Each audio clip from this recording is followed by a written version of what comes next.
5 seconds. Mute. Recently, I have had the opportunity to accompany my friend to a government office in which he got an appointment. I would like to share my experiences in the office. We both went to the office at the start of the usual working hours, but to my surprise, there was nobody to attend to our calls. After some time, a peon came in and promptly requested us to wait for some more time. We were pleased to receive such a courteous response from someone in the office. We waited for an hour for the arrival of the head of the office. After taking the necessary permission, we met him and showed the order of appointment issued by the regional office. He was surprised to see the order and remarked that there was no need for such appointment to be made at this juncture. He also pointed out that he had not made any request for appointment of new staff. At last, after our repeated requests, he sent for the office manager. Immediately came the reply that he was not available as he was deputed on some official purpose to a local bank. The officer requested us to wait till such time the manager arrives and issues the necessary orders. In the meanwhile, we went round the office. It was hardly an hour after the commencement of the office, but we were surprised to see that majority of the staff were not in their seats. We were informed that the staff went out to a canteen for having tea, without which they were unable to commence the work. Even those who had restrained to go out were not prepared to take up their assignments. They were engaging themselves in discussing how the government would overcome the crisis. Every one of them offered their own solutions for the problem. Very soon, those who had gone out also joined them, and the discussions reached their peak. We were beginning to have a heavy heart. Suddenly, there was calm, and the office manager took his seat with a bank on the table. We approached the manager and showed the orders of appointment. He instructed the senior assistant next to him, who is in charge of the establishment matters, to prepare the order to be given to my friend.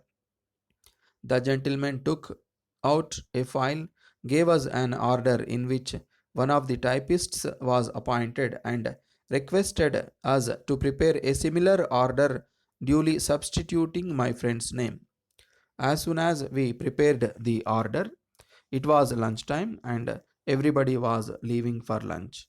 As we were also feeling hungry, we too took out for a nearby hotel where we were joined by some of the office staff.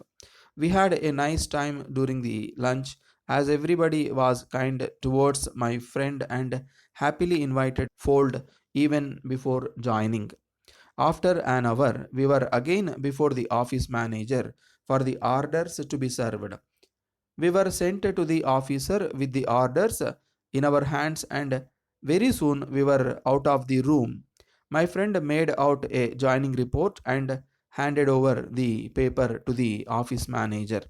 We arranged a small party on the occasion of the appointment, and everyone in the office enjoyed it and wished that my friend would be able to enjoy his life.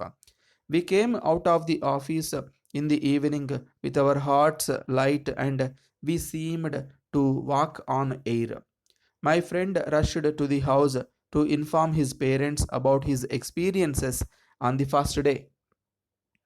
Sir, we have been witnessing during the last 2 years very unpleasant scenes in the democratic history of any country.